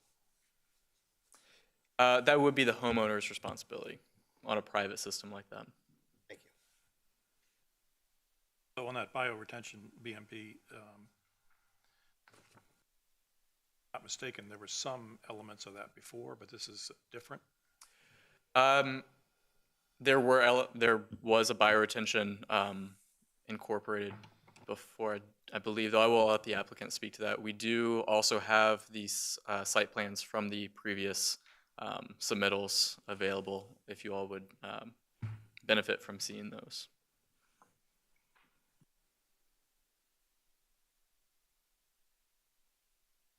Just for clarity, did I hear you say that all runoff will be treated through the bioretention? That's my understanding, though I will let the applicant confirm or deny that. Any other questions of staff? Very good. Thank you. Thank you. We open the public hearing. Mr. Grog? Good evening, members of the board. Chase Grog with Land Tech Resources, 205 Bullifonts Boulevard, Sweetie, Williamsburg, Virginia. Yes, so since the last time we saw you guys, Ms. Marcano, who's here on the front, got Mr. Hopke involved, next door, the architect who came up with those plans, tried to come up with a nice little natural landscape to fit this house in there. In doing that, we were able to take all of our disturbed and impervious numbers and ranging anywhere from reducing them 11 to 16% across the board. As staff pointed out, a lot of that reduction came from lifting this house up into the air and having the parking underneath. There wasn't, since it's such a, we're a very compact size, there wasn't really a way to get the stairs in there. I think there probably could have been a little more reduction there, but there really wasn't a good place to get landing and a stairs into the house while abiding by, having access with the driveway, and then trying to push this BMP as far away from the resource as possible, and then also not having an issue with the front setback. Mr. O'Brien, yes, so the BMP was on the previous one. It is now oversized technically by about 34 square feet. So we did the VRM spreadsheet on this, and it is slightly bigger, which will help in both quality and quantity because, yes, as staff rec pointed out, we have pipes going from roof leaders to be directed into the BMP. And then something that I think is probably a slight upgrade from last year's was originally this parking lot was very close to this back side. So we actually had a catch basin back there, and that water was being piped in and around to the BMP. This year we went with tilting, so that's why we have spot grades along here. This driveway is all angled back out towards the street, so it'll sheet flow across, sheet flow through the front yard before it gets into the bioretention and then filtered out. Ms. Bowie, the driveway is going to be made out of concrete. Unfortunately, we had the discussion about doing impervious pavers, but staff has a long-term concern with those, with the maintenance that comes with those, that they have a lot of maintenance that goes with them that does not necessarily always take place.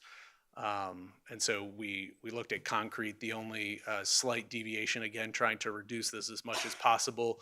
When you pull in here, you'll kind of straighten out when you go underneath. So we left an area that will not be concrete under here, again, in an effort to try and reduce that impervious and that impact as much as possible, just since you'll be, going straight there. So able to pull in, go underneath the house, have a back out, because as we discussed in last year's meeting, being able to have sight in this area is helpful. So having an area that you can back out and actually face the road.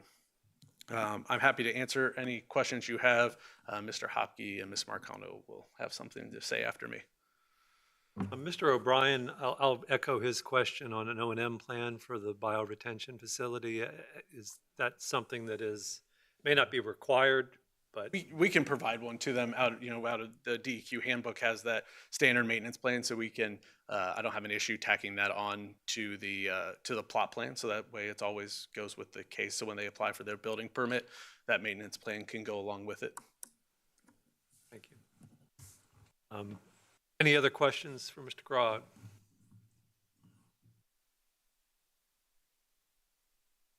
Thank you. Hearing none? Feel free, public hearing. Can I get the architectural image back up on the screen? Would you please state your name and address for the record? Yes. I'm John Hopke with Hopke Harrison Architects at 1156 Jamestown Road. Thank you. Williamsburg. And when Sone and Chase asked me to take a look at this and see what we could do architecturally to minimize the impact on the wetlands and kind of blend it into the natural environment there's a little bit of a head scratcher at first because she had already committed to using these what they call quote unquote tiny house designs, which gets things down about as small as you can. But when I went out there to the site and saw those great trees out there and the beautiful lot, what occurred to me is if we could lift it up on piers, then we could reduce the amount of impervious surface that we need just to accommodate the car. So the car can park underneath, and with the steps and excess space underneath the house, our patio areas now fall under the same footprint. And I think just architecturally, if we choose the colors and materials properly, the whole structure kind of blends into the forestscape that's there already. So I think just visually it reduces the impact on the environment. But from a practical and quantitative standpoint, a couple things help us out in that regard too. The design has two cross gables, and so what we're able to do is collect all the water at the corners of these inside corners of these gables, and these will come down next to the columns and downspouts, and you can't really see it all that well on these images. I should have given you a bigger one, but at the base of those, we'll have these cistern containers, so the water can come down in that, and when the water comes down too fast to all go down a rain leader, it'll splash into these cisterns, and they'll have potted plants in them. So architecturally, it grounds the building and makes it gives it sort of feet into the environment, but also it acts as another stormwater collection piece, and then those are hard piped to Chase's very well designed BMP. So those are a couple things I wanted to mention, but I think we've done a pretty good job of letting it blend into the what is a really beautiful site. Thank you, Mr. Hopke. Any questions for Mr. Hopke? One quick one on the picture in the lower right. Mhm. Is that, you're not tiering, that's not a tiered No, structure, that's no. just, I'm that's too still- lazy that's to just put a all grading those, there. yeah. Okay. I have a question, please. Do you anticipate removal of any of the trees on the property? I'm trying to So remember. which ones? I don't. There's a large beech tree. Do you recall, Chase, if we have a? The largest one was a beech tree, I think. But Mr. Grog, we can't Over hear here. you in the microphone if you want to address that. I don't necessarily have the answer, unfortunately. I'm trying to remember. Do you have the site pic? Is it going to show up in the site pictures?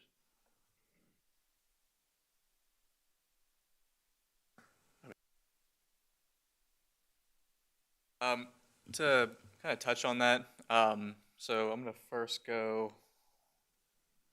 So while the screen is up, if we could hold pause there real quick. This line here being the clearing limits in this black squiggle fashion. Moving to the site photographs. So this is anywhere in orange is a house stake essentially. So the trees in and around this area would be within the limits of clearing. An exact tree survey of which ones will be removed, I do not have, though. Like for instance, this picture here would show this orange stake being a front corner and this being a back. So this tree, for example, would be removed. Thank you. Any other questions for Mr. Hopke? Very good, thank you, sir. Would the applicant care to address? Hi. Could you? Good evening. My name is Sonny Marcano. Hello, Mr. Chairman and fellow member boards. I'm the property owner of 4816 Hickory Signpost Road, but I reside at 817 23rd Street in Virginia Beach, Virginia. And I would just like to say, this property has been in my family for about over 60 years. And about 45 years ago, my parents, it was their dream home to build their home, but they became in their 40s and decided to go ahead and purchase a townhome in the city. So I'm respectfully asking to build a small dwelling there so I can continue the dream of my family, for we could have a special place to gather to on different occasions. So I Ms. thank you so Marcano. much. Thank you. Thank you. Would anybody in the audience care to address this matter before the board?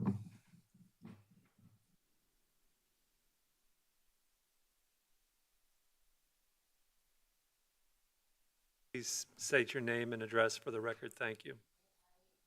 Yeah, you may.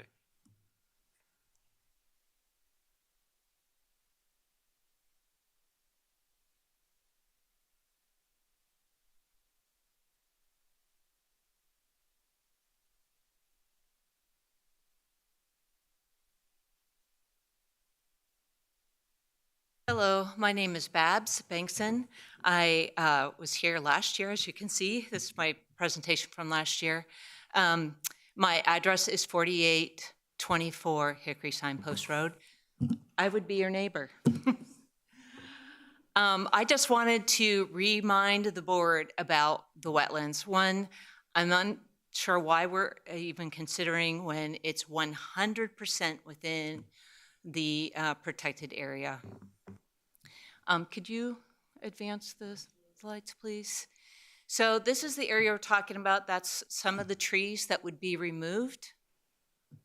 This is a tree two trees there that are adjacent that would be removed. You can see the tree behind it would be removed. So this is the back of the property, and you can see this is the stream that goes behind your property here. And you can see as the storms come, the stream expands.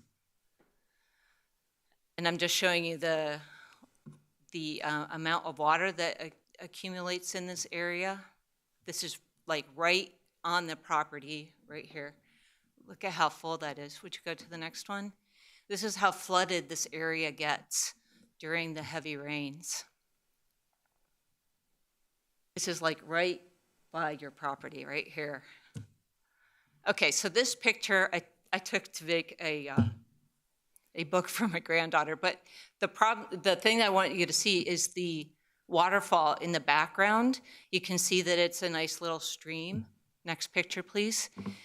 This is that tree that the little doll was sitting in front. You can not even see the waterfall. There is so much flooding, the waterfall has been totally obliterated. You can see the pipe here. This is the wooden bridge that is right next to the property we're discussing.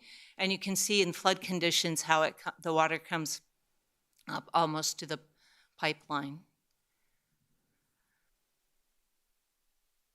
Okay, thank you. I just wanted to remind the board that this is a wetlands area. The wetlands are designed to mitigate all of this water, and I'm concerned with putting in a sewer, putting in this concrete driveway, putting in a well, you know, all the piping or the piling that has to go to support the house.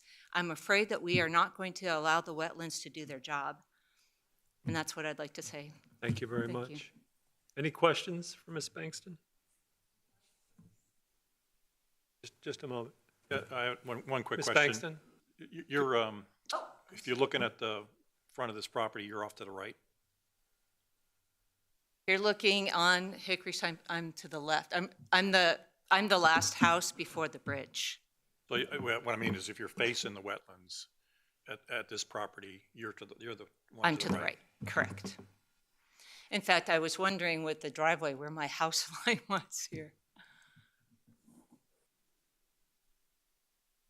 Very good, thank you.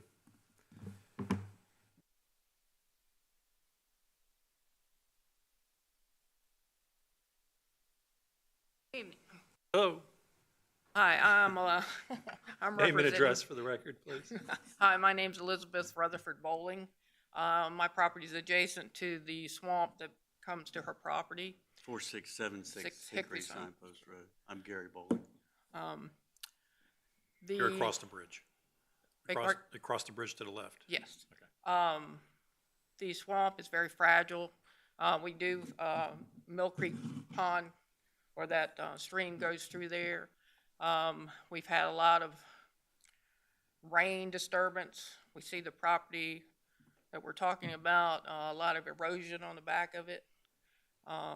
When they go to build, there's going to be more disturbance, putting in wells. If they're even putting on stilts, they're going to have to disturb that property. The trees, they're going to be gone. That's a big one.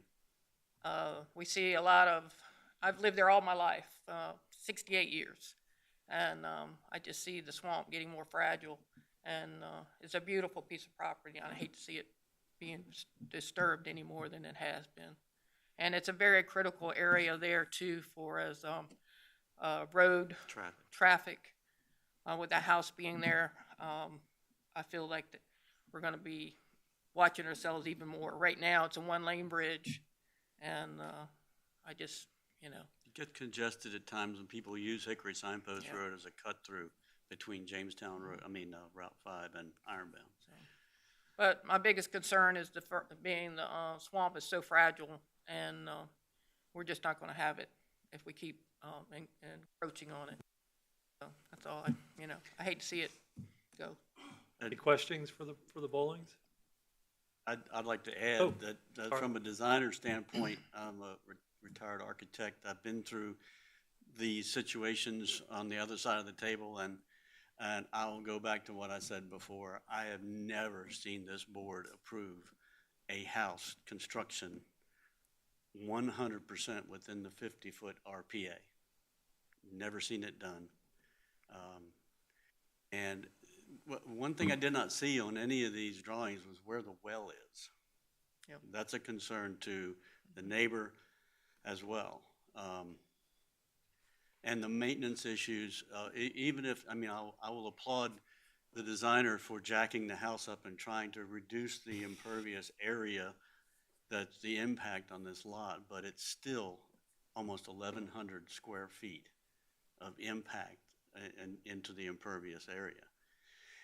And the things that are done to try to mitigate that are going to be huge maintenance items, and it's all to rest on the owner's shoulders. If that doesn't get done, it's all for naught. So there's one other thing I was noticing, didn't mean to cut you off. Down the road, I noticed this house is up on stilts. Say they become incapable of climbing those stairs. We're going to have another disturbance to get some kind of access to the home if they are, become handicapped in any situation, and that's more disturbance. So just to go on the record, we still oppose the project based on those issues. Thank you. Thank you very much. Consideration. Any questions? Any other questions for Mr. Bowling or Mrs. Bowling? Thank you. Anybody else, one moment. Anybody else care to address the board? Thank you. Really saddened that they feel that way, but I think Mr. Chase and Mr. Hopkey, they really have detailed and described what I couldn't have even imagined what they have done with this design. And just for the record, in 2005, my family actually owned the parcel that Miss Lauren Babb resides in now. Those two properties were in my family's name, and we actually built that home in 2005, and we sold it.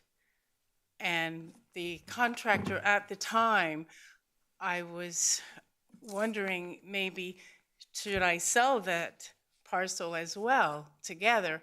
And he said, no, you could probably put a tiny home there someday because it is, I guess, was buildable or grandfathered in at the time. So therefore I chose not to. And so we did sell the home that Ms. Babylon resides in now. So during that time, we also did address the James City County Board as well and the wetlands. And I didn't speak, but Mr. Terrell, I can't remember his company's name, but he spoke on my behalf, and the board did approve of that home to be built there in 2005.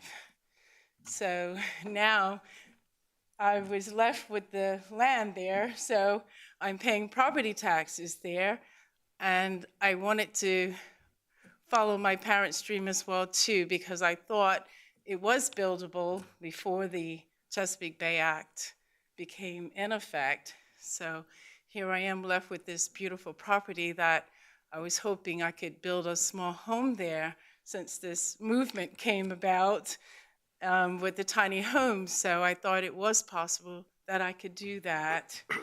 And therefore, that's why I'm seeking your approval to have it built. Thank you very much. Thank you. Appreciate your feedback. Thank you. Mr. Bowling? One more time. I had meant to say that I do understand that this property was platted many years ago before any of the rules or the subdivision ordinances or any of that existed. But it is clearly a remnant lot. 80% of it is in the swamp, in the water. And it's obvious that it was a leftover that probably was never intended to have a house built. So that's all I have to say. Thank you, Mr. Bowling. Any other questions from the board of any of the speakers before we close the public hearing?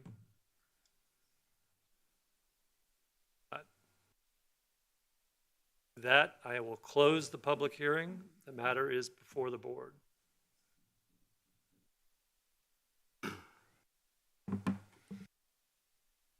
Mr. Chair, I would say, this property was platted back in 1970. And I certainly feel that people should have reasonable use of their property.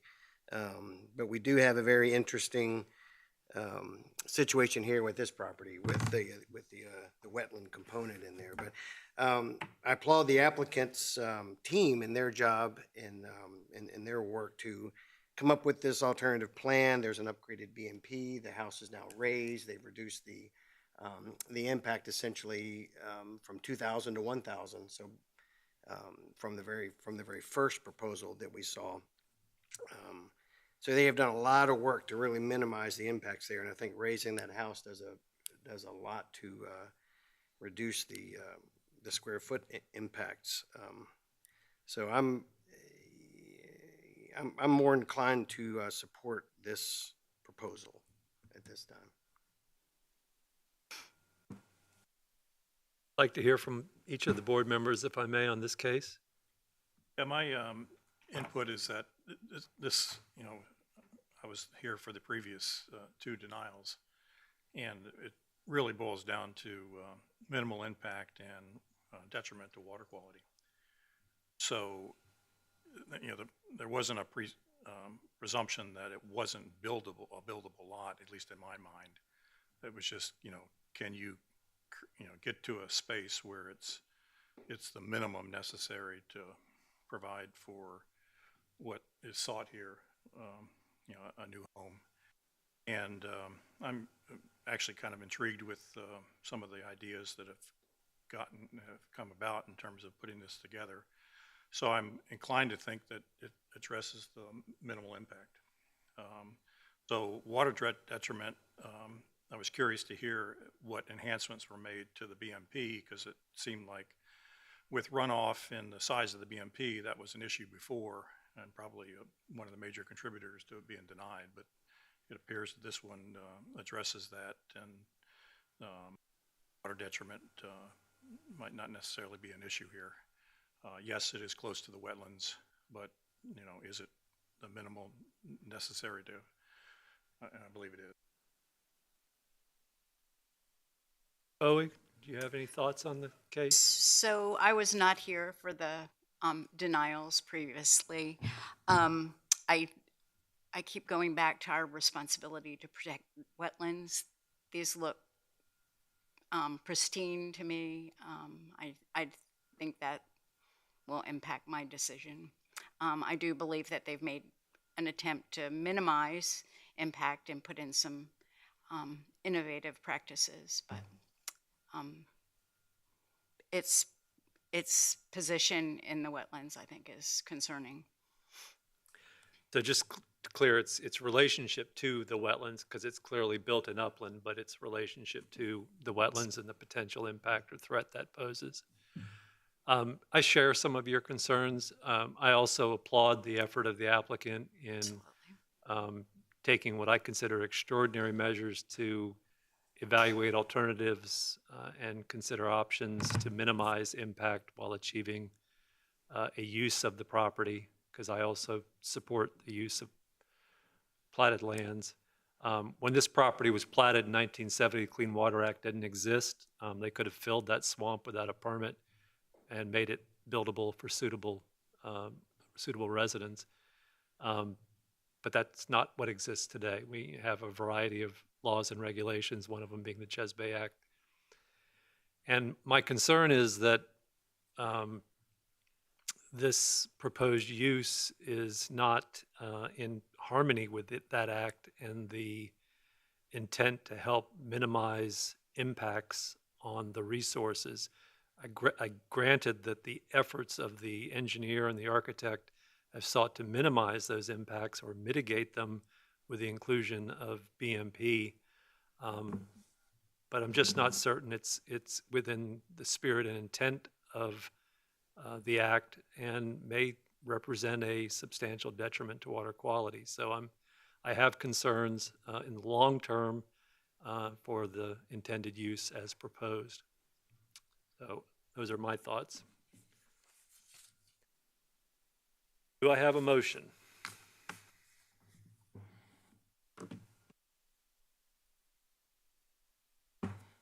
Mr. Chair, I would make a motion to adopt the resolution to grant the exception request for Chesapeake Bay Board case number CBPA-23-0085 at 4816 Hickory Signpost Road.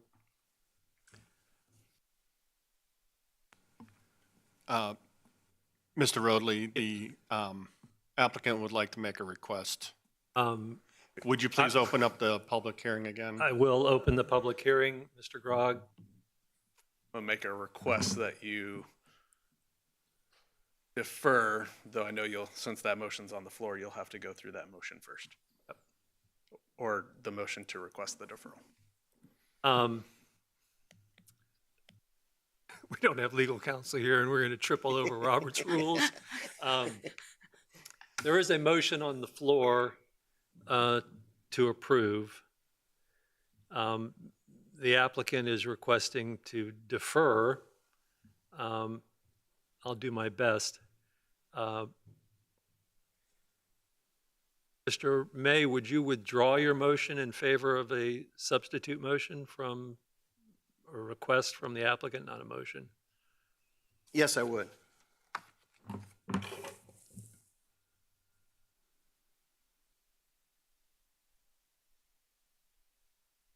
I'm going to rule that the motion has been withdrawn, right or wrong, and let the applicant's request for deferral reach the board. Is the board willing to entertain a request for deferral? And if so, can I have a motion to defer? And I will remind everybody the public hearing is still open. Yes, Mr. Chair, I would make a motion to accept the deferral request for case number CBPA-23-0085 at 4816 Hickory Signpost Road. Mr. Wilson.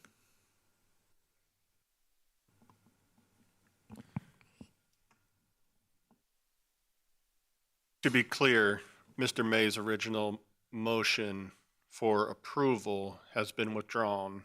Correct. And he has made a motion for to accept the deferral request. Correct. The motion on the floor is for exception of the deferral request. Mr. O'Brien. Yes.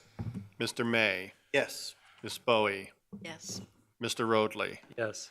Motion to defer, pass 4-0. There are no other board considerations that I'm aware of. Mr. Wilson? I'm sorry, Mr. Roadley. That deferral request needs to be made to the September 13th board meeting. Do you want to amend that deferral request, Mr. May? Yes, I would like to. Thank you. Yes, I would like a motion to accept the deferral request for case number CBPA-23-0085 at 4816 Hickory Signpost Road to the September 13th board meeting. Yeah, I apologize for that confusion. I do not believe we need to re-vote on that, but just in case, Mr. O'Brien, Mr. May. Yes. Ms. Bowie. Yes. Mr. Roadley. Yes. 4-0 passed. Thank you.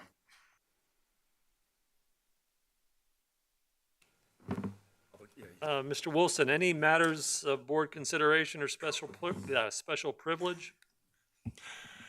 We will be holding a board work session August 22nd, 2 o'clock in the board work session room right behind or adjacent to this room. Thank you. Tuesday. Motion to adjourn? Motion to adjourn. So moved. We are adjourned.